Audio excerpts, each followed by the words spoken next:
입니다. 1장부터 12장까지는 예수님이 행하셨던 7가지 기적과 그 기적을 행하신 이후에 행하셨던 설교로 구성되어 있습니다. 기적과 설교. 13장부터 17장까지는 이제 제자들에게 집중하는 시간입니다. 그들을 발 씻기고 성만찬을 베푸시고 서로 사랑하라 세 계명을 주시고 마지막 17장에 가서는 고별 기도를 하십니다. 이게 13장과 17장까지의 내용입니다. 오늘 본문은 그 내용의 첫 번째 시작입니다. 이렇게 되어 있어요. 시작. 세상에 있는 자기 사람들을 사랑하시되 끝까지 사랑하시니라. 자기 사람들을 사랑하시되 끝까지 사랑하신다.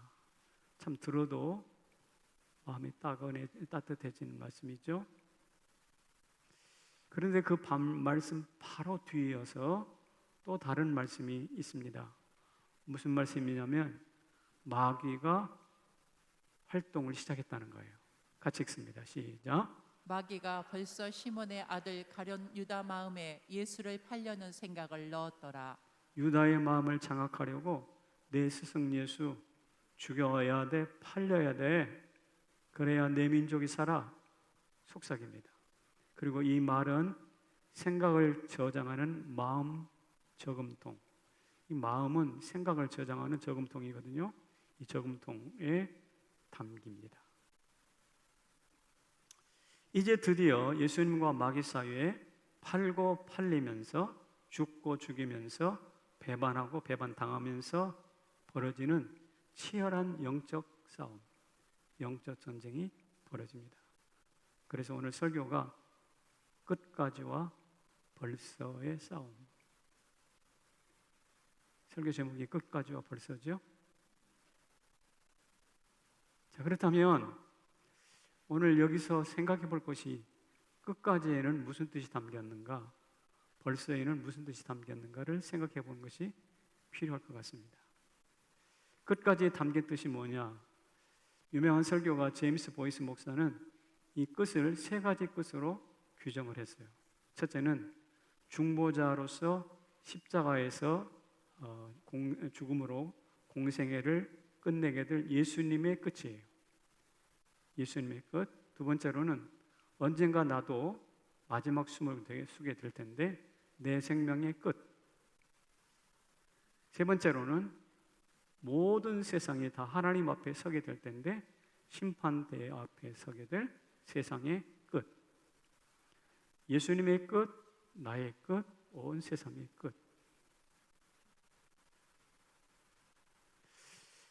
가장 중요한 끝이라고 생각합니다. 그런데 그럼 끝까지 사랑은 뭐냐? 바로 그 끝에서 사랑이 작동된다는 거예요. 예수께서 십자가에 죽으실 그 공생의 끝까지, 예수님이 마지막 숨을 쉬는 시간까지 나를 사랑하신다는 거예요. 내가 이 세상에서 마지막 숨을 몰아쉴 때까지, 내 생명의 끝까지, 바로 그 순간까지 주님께서 사랑하신다는 거예요. 그리고 끝나는 게 아니잖아요. 내가 언젠가 세상의 끝에서 하나님의 보좌, 백보좌 심판대 앞에 설 텐데 그때까지도 주님이 사랑하신다는 거예요. 그러니까 주님 이런 뜻입니다. 예수님의 생명을 다 바쳐. 우리 생명 다할 때까지. 그리고 세상 끝날까지 우리 사랑하신다. 이런 뜻이에요. 이 끝까지 사랑을 깊이 묵상하면 참 마음이 따뜻해져요. 든든해져요. 이 끝까지 사랑이기 때문에 중간에 포기가 없습니다. 우리를 어떤 이유로 방치하시지도 않습니다. 예수님과 나 세상 이 3자를 묶어서 끝까지 책임져 주십니다. 그런데 이 말씀은 누구의 말씀이냐? 세상을 창조하신 주권자 예수 그리스도의 말씀입니다. 사기꾼의 말이 아니에요. 거짓말을 밥 먹듯이 하는 어떠한 사람의 이야기가 아니란 말이에요. 누구의 이야기인가? 주권자, 창조주 주권자 예수 그리스도가 하신 말씀이에요. 그분은 창조주이기 때문에 그분이 결정한 사랑은 그 누구도 포기시킬 수가 없어요. 인간의 고집이 하나님의 주권을 이길 수가 없습니다. 인간의 음모가 하나님의 지혜를 앞설 수가 없습니다. 우리가 하나님보다 더 오래 살아요? 우리가 하나님보다 더 넓습니까? 우리의 지혜가 하나님보다 더 큽니까? 그렇지 않잖아요. 우리의 인생은 한 점의 경점 같고 손톱으로 누르면 밥알 깨지듯이 으깨지는 것이 오늘 우리들인데, 이런 볼품없는 우리를 우리 하나님의 전심을 다해서 우리 하나님, 우리 예수님의 모든 것을 쏟아부어서 끝까지 사랑하신다고 말씀하십니다. 이 사실을 좀 다시 가슴에 담았으면 좋겠어요. 생각할수록 영광스럽잖아요. 파리 목숨 같은 인생, 뭐라고 예수님의 사랑의 대상이 되겠습니까? 이것이 끝까지 사랑에 담긴 뜻입니다. 그렇다면 벌써에 담긴 뜻도 한번 생각해 봐야 돼요. 벌써. 마귀가 벌써 끝까지 사랑하신 예수님을 알기 때문에 마귀가 벌써 압력하기 시작했다 이 말이죠. 수작을 부리기 시작했다 이 말이죠. 우리가 청년 때 산울림이라는 가수들이 아니 벌써 라는 노래가 있었어요. 기억나세요? 그때는 참 좀 독특한 노래다라는 생각을 했어요. 가사가 이겁니다. 아니 벌써 해가 솟았나 창밖에 환하게 밝았네. 아니 벌써 밤이 깊었나 정말 시간 가는 줄 몰랐네요. 이런 이야기입니다. 그러니까 유수와 같이 흘러가는 인생을 노래한 가사말인데, 저 사람들이 벌써를 어디서 배웠을까?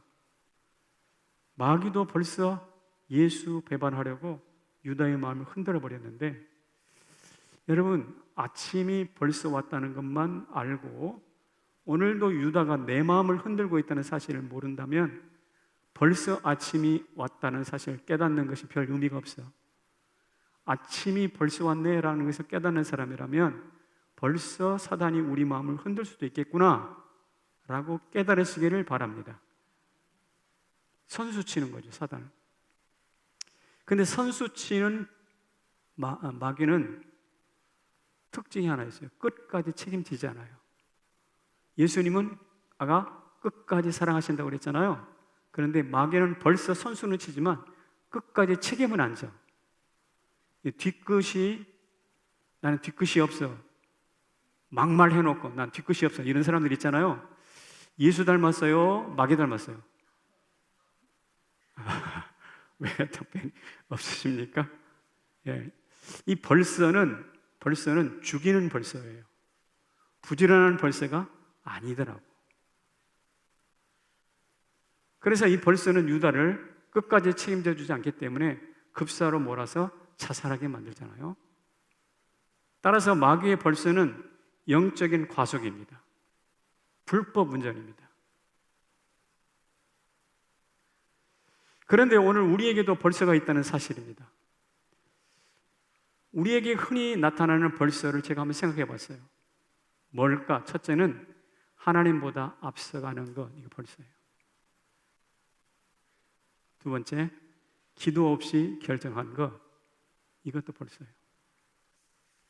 세 번째, 육신의 정욕, 안목의 정욕, 이생의 자랑을 앞세운 결정들, 판단들, 이거 벌써입니다.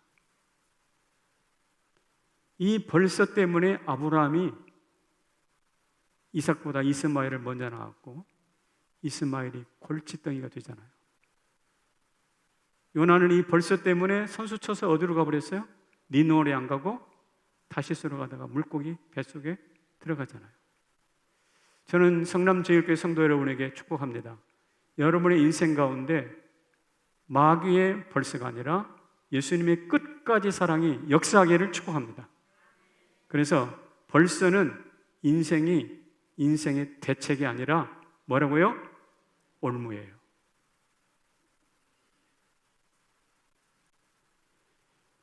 그래서 벌써와 끝까지 사랑이 가지고 있는 뜻을 살펴봤는데, 여기서 우리는 이런 말을 할 수가 있습니다. 무슨 말이냐면 인간의 벌써는 하나님의 끝까지를 어떤다?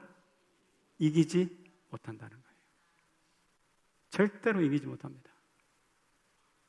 왜 그러냐면 많은 이유가 있지만 첫째, 능력의 차이 때문에 그래요. 오늘 요한복음 13장 16절에 이런 말씀을 해놓습니다. 우리 권사님 한번 읽어주세요. 종이 주인보다 크지 못하고 보냄을 받은 자가 보낸 자보다 크지 못하나니. 능력 차이 때문에 종의 잔꾀가 주인의 권위를 앞설 수 없다는 뜻입니다. 그처럼 사단은 하나님을 앞설 수 없고 유다는 예수님을 앞설 수가 없어요. 사단이 유다 마음에 예수를 팔 생각을 넣어서 처음에는 성공하는 것처럼 보였으나 결국 은30에 받았던 은30을 성전에 던져놓고 자살하잖아요. 능력의 차이 때문에 인간의 벌써는 하나님을 이길 수가 없어요. 두 번째로는 지구력, 곧 끈질김 때문에 그렇습니다. 하나님은 어떤 분이신가? 이런 분이세요. 같이 있습니다. 시작. 여호와 땅끝까지 창조하신 이는 피곤하지 않으시며 곤비하지 않으시며. 창조주 그분은 창조만 잘하는 게 아니라 피곤하지도 않고 곤비하지도 않대. 여러분 어제저녁에 잠 못 주무시면 오늘 예배 시간에 뭐 할까요? 네, 주무실 거죠. 네, 그것이 인간인데 우리 하나님은 주무시지도 않고 지치지도 않고 피곤하지도 않았어요. 그런 분을 누가 이기겠어요? 누가 이기겠어요? 어느 한 시인이 노래하기를 누가 시냇물과 달려 이긴 자가 있던가? 그런 시를 썼더라고. 누가 시냇물과 달려서 이긴 자가 있던가? 누구도 시내와 겨루어서 이긴 사람이 없고 바람을 막아서 멈추게 한 사람이 없다 이 말이죠. 사본이 원본을 앞설 수가 없듯이 인간의 재능이 아무리 뛰어나도 재능을 주신 원본 창조주 하나님을 앞설 수가 없습니다. 끝까지 지구력, 끈질김, 피곤치 않음. 우리 공부해봐서 알지만 벼락치기 공부하는 사람과 끝까지 물고 늘어지는 공부 누가 이깁니까?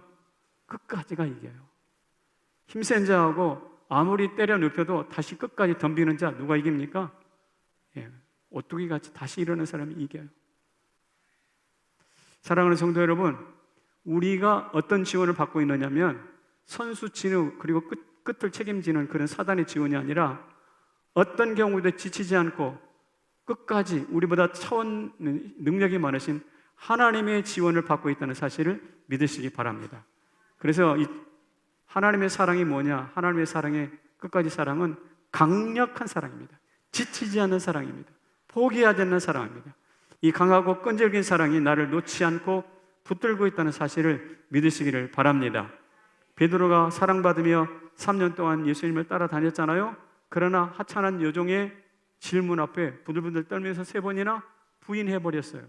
정말 따귀를 맞고 종아리를 맞아도 한참 맞아야 될 일이지만 주님은 따귀 대신 무엇을 준비했는가? 조반을 준비해 주셨어요. 따귀 대신 조반을 준비해 주셨어요.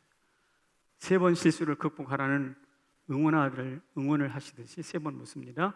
내가 나를 사랑하느냐? 이게 예수님의 끝까지 사랑이에요. 주님은 지금도 내가 병들어 덩그러니 누워 있을 때 속삭입니다. 나는 너의 치료자.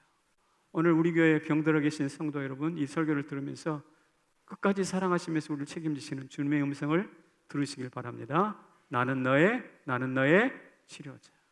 머리가 휘어지고 이제 찾는 이가 없어요. 머리가 점점점 휘어집니다. 저의 머리도 점점 휘어지고 있습니다. 며칠 전에 목사님이 흰머리 많으시네요. 누가 그러시더라고. 그 소리 들으니까 사실이긴 하지만 속이 상하더라고. 그런 사실은 밝혀주지 않았으면 좋겠습니다. 어쨌든 그런데 그게 사실이거든. 이 머리가 휘어질 뿐만 아니라 어느 순간 머리가 다 빠져서 백발이 들 때가 있을 텐데 그때가 되면 머리가 빠져버린 것 좀 찾는 사람도 점점점 줄어서 마치 저 들판에 산속에 있는 묘지처럼 쓸쓸해질 때가 있어요. 그럴 때 뭐라고요? 나는 너를 떠나지 않는단다. 사랑하는 가족을 잃고 슬퍼할 때 속삭입니다. 나는 내 위로자란다. 궁핍으로 쪼들릴 때 말씀하십니다. 나는 내 생명의 떡이란다. 이게 요한복음 1장부터 12장까지 예수님의 말씀이에요. 이 말씀이 우리 모두를 다시 한번 강력하게 붙들어 주시기를 축복합니다. 자, 그렇다면 주님께서 우리를 끝까지 사랑으로 붙들어 주시는데 끝까지 사랑이 불러온 결과들이 어떤 것일까? 오늘 본문에서 좀 찾아보려고 합니다. 끝까지 사랑이 불러온 결과가 뭘까? 제가 오카노 목사님 설교집을 좀 참고를 해봤더니 그분이 그렇게 고백하더라고요. 베테랑이시잖아요. 수십 년 동안 설교하시고 한국에서 내노란 설교자셨지만 가장 어려운 설교 제목이 있대. 제일 하기 어려운 설교가 있대. 그게 바로 뭐냐면 하나님 사랑에 대한 설교래. 사랑에 대한 설교는 정말 어려워요. 저도 사랑에 대한 설교를 하려면 어디서부터 시작할지 모르겠어요. 어느 목사는 그랬다고 그러잖아요. 하나님 사랑을 설교하라면 차라리 뭐 하는 게 낫다? 다른 말 필요 없어요. 그냥 눈물 흘리고 우는 게 낫다. 이렇게 이야기한 사람도 있다고 합니다. 맞는 말이에요. 사랑은 눈물을 부르거든요. 그렇다면 예수님의 끝까지 사랑은 무엇을 불렀을까? 오늘 본문에 몇 가지로 나와 있습니다. 첫째는 발을 씻겨주세요. 끝까지 사랑이 구체적으로 표현되는 것은 발 씻겨주십니다. 사실 발 씻기는 것은 종이 하는 일이거든요. 종이 하는 거예요. 그런데 예수님이 수건을 두르시고 직접 발을 씻습니다. 제자가 12명이니까 12명 발 씻기는 거 쉬워요? 발 깨끗이 예수님이 대충 씻지는 않으셨을 거 아니야. 아마 발 씻기는 이게 한 3분 정도, 한 사람은 30, 그럼 몇 분 동안이야? 36분이야. 36분 동안 쭈그려 앉아가지고 발 씻겨 보셨나요? 대단히 어려운 시간들입니다. 그러나 그 발을 씻기시면서 예수님이 하나하나 말씀하셨을 거예요. 뭐라고 말씀하셨을까? 베드로야, 요한아, 지난 3년 동안 높은 산 험한 골짜기 나 따라다니면서 나를 돕고 나와 동행하느라고 참 수고 많았지. 이런 개인적인 이야기를 해주셨을 것 같아요. 도마야, 너 많은 것이 의심스럽니? 각각에 맞는 말씀을 해주셨을 것 같아요. 그 이야기를 듣고 제자들이 코끝이 찡했겠죠.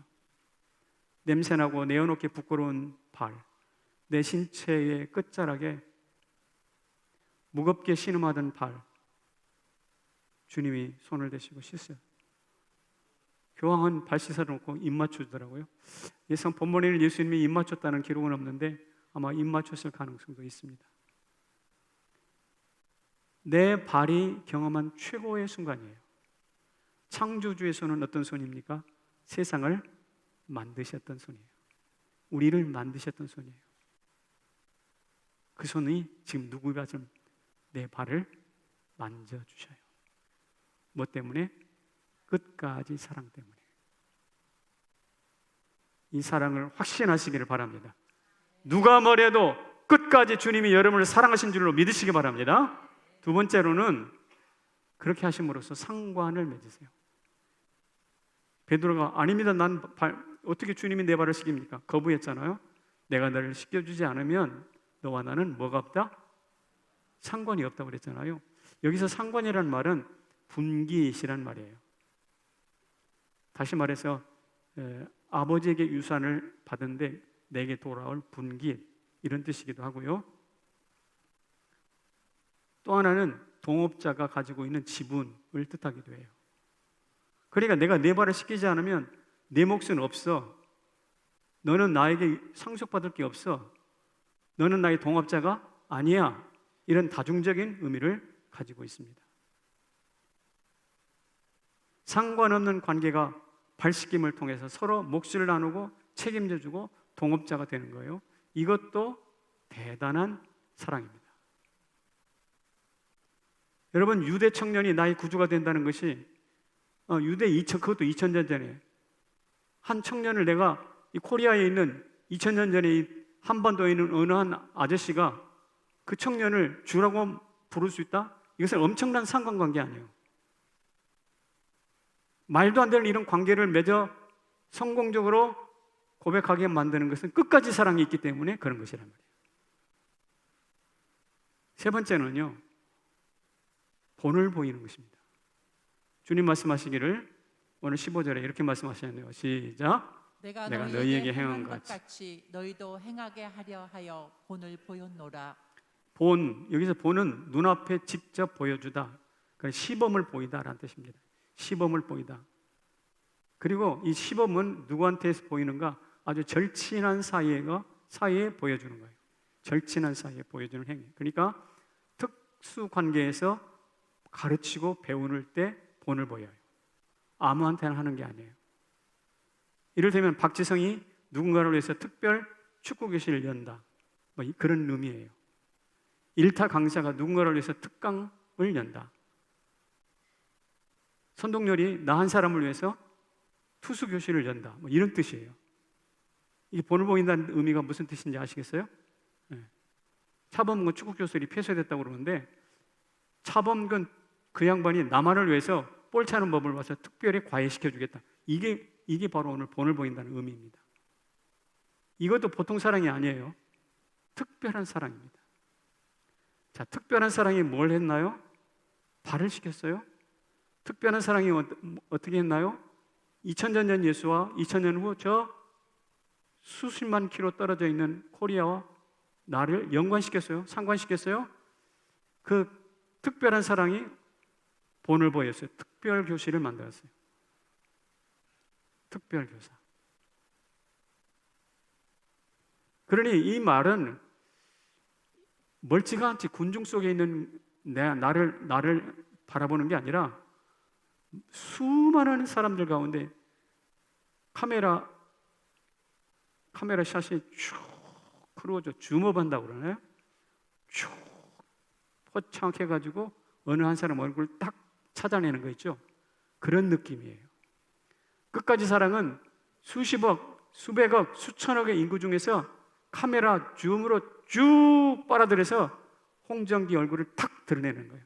이게 끝까지 사랑이에요. 이런 사랑이 오늘 여러분에게도 여러분의 얼굴을 지향하고 있음을 믿으시기를 바랍니다. 수많은 군중들의 하나가 아니라 n분의 1이 아니라 n분의 n 자체예요. 자체. 그래서 우리는 이렇게 외칠 수 있습니다. 누가 우리를 그리스도의 사랑에서 끊으리요? 환난이나 곤고나 박해나 기근이나 적신이나 위험이나 칼이랴. 끝까지 사랑이 주님이 우리를 위해 발을 씻기고 성체를 행하게 하십니다. 떡과 잔을 마시면서 생명의 공동체를 이루게 하신다고요. 서로 사랑하라 새 계명을 선포하게 하십니다. 함께 죽고 함께 살게 하십니다. 그리고 장차 예수 그리스도와 함께 왕노릇하는 자리까지 우리를 데리고 갈 줄로 믿습니다.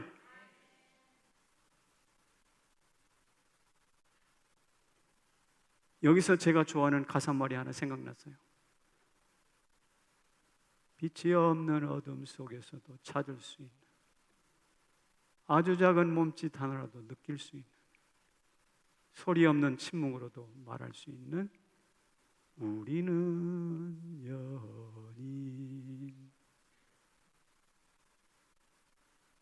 그게 송창식이가 누가 불렀는데 저게 굉장히 시사하는 바가 커요. 주님과 나는 빛이 없는 어둠 속에서 찾을 수 있어요. 나는 잘 못 찾지만 그분은 날 찾아. 작은 몸짓으로 하나 느낄 수 있어요. 나는 못 느껴도 그분은 느끼셔. 그래서 작은 신음에도 응답하시는 주. 소리 없는 침묵 가운데서도 그분은 말할 수 있어요. 각별한 사이, 특별한 사이, 좋은 사이, 끝까지 사랑하시는 사이, 이게 주님과 나의 사랑인 줄로 믿으시길 바랍니다. 그런데 이 좋은 사이에만 취해 있으면 안 된다고요. 아까 말씀드린 것처럼 사단은 벌써 선수를 치고 있어요. 주의해야 됩니다. 그래서 어떤 주의를 해야 될까? 이런 생각. 시작. 생각통장, 마음을 관리하라. 마음을 관리하지 못하니까 문제에서 그 가룟 유다의 가장 큰 문제는 마음을 관리하지 못했어요. 중국을 개혁 가방으로 이끌었던 등소평에 흥묘백묘론이라는 것이 있습니다. 검은 고양이, 흰 고양이가 상관없다. 우리 잘 살게만 해줘. 쥐만 잘 잡으면 돼. 우리 뭐 공산주의든 뭐 자유주의든 자본주의든 필요 없어. 나라가 백성들이 떵떵거리면서 따뜻한 밥 먹을 수 있으면 되지. 뭐 이런 뜻이죠. 대표적인 실용주의입니다. 하지만 그로 인해서 중국은 가장 부패한 나라가 되고 말았어요. 닐 앤더슨이라는 사람은 이제 자유입니다라는 책을 썼습니다. 굉장히 중요한 책인데요. 거기에서도 흥묘백묘론이 나옵니다. 우리 마음에는 두 고양이가 있대. 하나는 악한 생각을 꿈꾸는 검은 고양이가 있고, 하나는 착하고 선한 생각을 하는 흰 고양이가 있어. 그런데 닐 앤더슨의 말에 의하면 착한 사람은 흰 고양이한테 많이 밥을 줘. 못된 놈은 검은 고양이가 밥을 많이 줘. 그래서 검은 고양이는 크고 흰 고양이는 말라 비틀어 주고, 그래서 검은 고양이가 마침내 흰 고양이를 잡아먹는다. 뭐 이런 이야기예요. 우리 속에 두 가지 마음이 있는 건 사실이잖아요. 그래서 이 상황을 잘 관리하고 통제해야 돼요. 내 마음이 어떤 상황으로 가고 있는지. 야고보가 이런 말씀을 했습니다. 두 마음을 품은 자들아, 마음을 어떻게? 성결하게 하라. 성결하게 하라. 이 두 마음이라는 것은 뱀의 혀가 갈라져 있잖아요. 이 두 마음이라는 건 뱀의 혀가 갈라진 것과 같은 상황을 이야기하고 있어요. 대제사장과 예수님 사이에서 양다리를 거르쳤던 가룟 유다의 마음을 설명하고 있기도 합니다. 실제로 마귀가 내 마음을 악한 생각을 집어넣어가지고 들락날락하면서 검은 고양이에게 자꾸 먹이를 주고 내 마음을 자기의 악을 저장하는, 사단의 악을 저장하는 저금 통장으로 사용한다. 끔찍한 일이라고. 내 마음이 사단이 악한 생각, 악한 의도를 집어넣는 저금 통장으로 사용한다. 그 끝이 어떻게 됐어요? 나중에 분명히 쌓여진 악에서 꽝 터지듯이 악이 번물처럼 터져나올 텐데. 그러면 목사님, 검은 고양이에 먹이를 주는 게 뭐겠습니까? 저는 이거라고 생각해요. 유다가 향유 옥합을 깨뜨려 예수님께 드렸던 마리아를 막 책망하죠. 300데나리온이나 되는데 이걸 가지고 팔아서 가난한 종에 나눠줘야지, 뭐 이런 생각 했잖아요. 요게 바로 유다가 검은 고양이에게 먹이 주는 거예요. 조심하셔야 됩니다. 그러면 흰 고양이에 먹이 주는 것이 뭘까? 베드로가 이런 말씀을 했죠. 영생의 말씀이 여기 계시매 우리가 누구로 가리까? 그렇죠? 예, 명언 중에 명언 아니에요? 이게 바로 일편단심으로 주님을 따르겠다는 뜻인데, 이게 바로 흰 고양이에게 먹이를 주는 거예요. 우리는 어느 쪽을 택할 것입니까? 축복합니다. 흰 고양이에게 먹이를 많이 줘야 되겠죠. 무슨 뜻인가? 생각, 통장, 마음을 하나님의 말씀으로 잘 관리해라, 그런 뜻입니다. 이걸 관리하지 못하면 마음을 관리하지 못하면 심란해져. 여러분, 심란하다는 말 들어봤어요?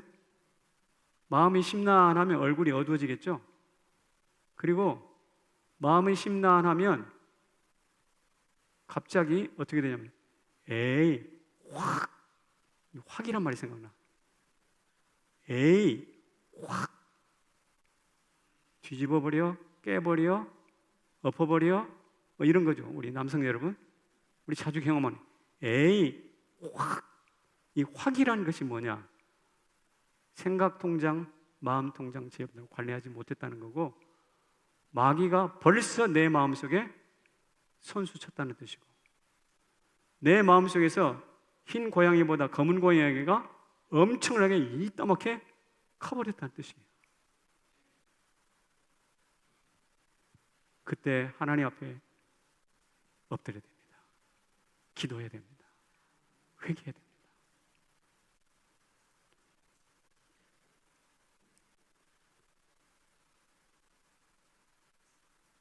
마지막에 여러분에게 이렇게 권고해 드리고 싶습니다. 같이 읽어볼까요? 시작. 끝까지 사랑. 꽃길 인생을 보장하지 않는다. 아까 끝까지 사랑에 대한 결과들을 제가 말씀을 드렸는데, 그럼에도 불구하고 끝까지 사랑은 우리에게 꽃길 인생을 보장해 주지 않습니다. 예수님이 끝까지 사랑하시다가 비참하게 십자가에서 죽으셨잖아요. 그러니까 우리가 끝까지 사랑을 오해하면 안 돼. 끝까지 사랑은 우리의 꽃길을 보장하지 않습니다. 오히려 꽃길을 보장하기보다는 눈물로 완성되는 것이 끝까지 사랑이에요. 성경은 하나님이 에서는 미워하고 야곱은 사랑하셨다는 말을 분명히 하고 계십니다. 맞죠? 그렇다면 하나님이 그토록 야곱을 사랑하셨는데 왜 삼촌 집으로 쫓겨가서 20년 동안 머슴살이를 합니까? 하나님이 사랑하셨는데 왜 사랑하는, 특별히 자기가 사랑했던 아내 라헬이 왜 빨리 죽습니까? 일찍 죽어버리잖아요. 왜 사랑하는 아들, 자기만 특별히 채색 옷을 입혀 키웠던 요셉이 팔려가가지고 애굽에서 전전긍긍하고 감옥살이를 합니까? 하나님의 사랑이 도대체 이해할 수가 없어요. 어떻게 야곱을 사랑하셨다며 그가 겪는 일마다 되는 일이 없다라고 할 만큼 눈물겨워요. 그래서 하나님이 야곱을 사랑하지 않는 것이 맞나요? 아니요. 그럼에도 불구하고 하나님은 야곱을 끝까지 그리고 사랑하셨어요. 불변의 진리예요. 그 사랑하셨기 때문에 역사 속에서 이스라엘, 야곱이 변하여 이스라엘이라는 존재가 탄생합니다. 사랑하셨기에 70여 명이 애굽으로 들어갔다가 약 430년 후에 200만이라는 숫자로 불어납니다. 그리고 무력이 아니라 기적을 통해서 홍해를 가르고 출애굽하는 사건이 나타납니다. 사랑하셨기 때문에 그의 야곱의 후예들이 민족이 되고 국가가 되고 오늘 수많은 민족으로, 수많은 열방으로 퍼져 있습니다. 그러므로 기억하십시오. 끝까지 사랑이 꽃길을 보장하지는 않지만 그러나 눈물로 분명히 완성될 때가 있음을 믿으시길 바랍니다. 모래바람과 장렬한 태양 아래서 고난의 발걸음을 옮겼습니다. 끝까지 사랑을 받았던 이스라엘의 후예가 목마르고 배고프고 하늘의 하나님께 끝까지 사랑을 구하면서 그 끝까지의 사랑을 붙들었던 것이 그들이에요. 말씀드린 것처럼 공생의 절정이 십자가로 끝까지 사랑이 눈물로 완성된다는 사실을 우리에게 보여주는 샘플이에요. C.S. 루이스가 고난은 뭐라고 그랬더라? 고난은 변장된 축복. 유명한 이야기입니다. 고난은 변장된 축복이다. 제가 저 설교 준비를 하면서 머릿속에 떠올랐던 것이 하나 있어요. 요새 가을이기 때문에 저 공주 가면 뭐가 많더라? 밤들이 많아, 밤. 근데 밤이 그냥 날 가져다 드시오라고 있는 게 아니라 어디에 들어있어요? 가시 속에 있어요. 가시 속에. 그렇다고 그 알밤을 안 까고 버리냐? 그렇지 않잖아요. 그걸 까가지고 가시에 찔려가면서 까가지고 와서 팔기도 하고 먹기도 하잖아요. 저는 이 축복이라는 것이 가시 속에 숨겨져 있는 알밤 같은 거라고 생각해요. 밤송이는 시한폭탄이 아니라 그래서 끝까지 사랑을 가르치는 교과서예요. 사랑하는 성도 여러분,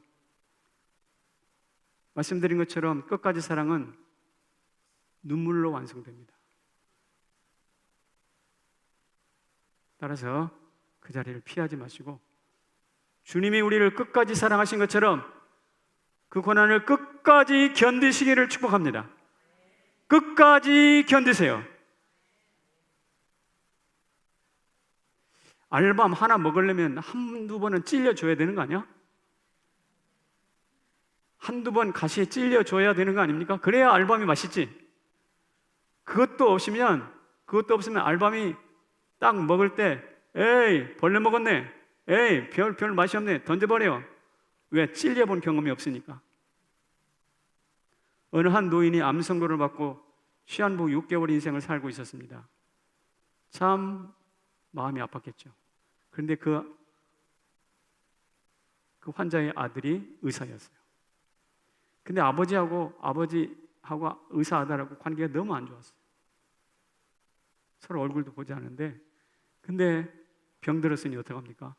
이제 아들이 데려다가 아버지를 치료를 합니다.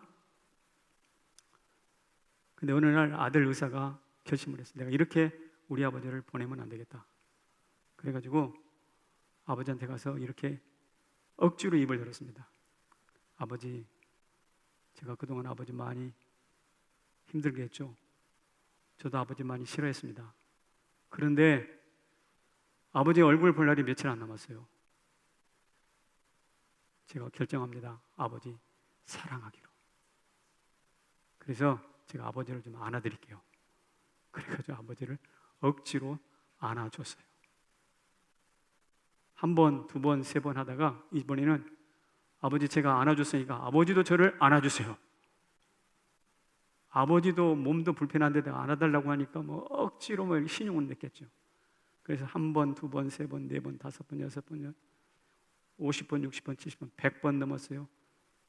150번, 180번, 200번째 안아주던 날, 아버지 입에서도 나도 너를 사랑해 라는 말이 나왔어요.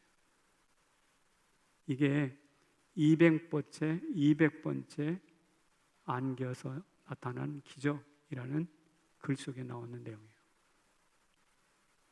여러분, 아버지는 밤송이, 가시 달린 그 밤송이보다 더 싫었어요. 쳐다보기도 싫었어요. 그런데 그분을 안아줬잖아요. 한 번, 두 번, 세 번, 200번째까지 안아줬어요.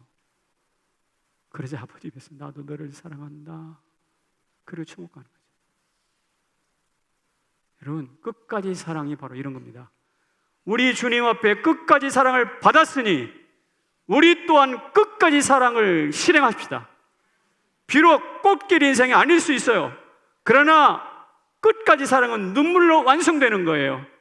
우리도 200번째, 300번째 안아주면 어떻게 될지 몰라요. 우리 앞에 있는 장벽이 어떻게 무너질지 몰라요. 보기 싫었던 사람이 어떻게 화해할지 몰라요. 여러분, 알밤을 깔 때 어느 순간 가시에 찔리기도 하지만 맛있는 밤을 먹듯이 우리에게도 그런 날이 오게 될 줄로 믿습니다.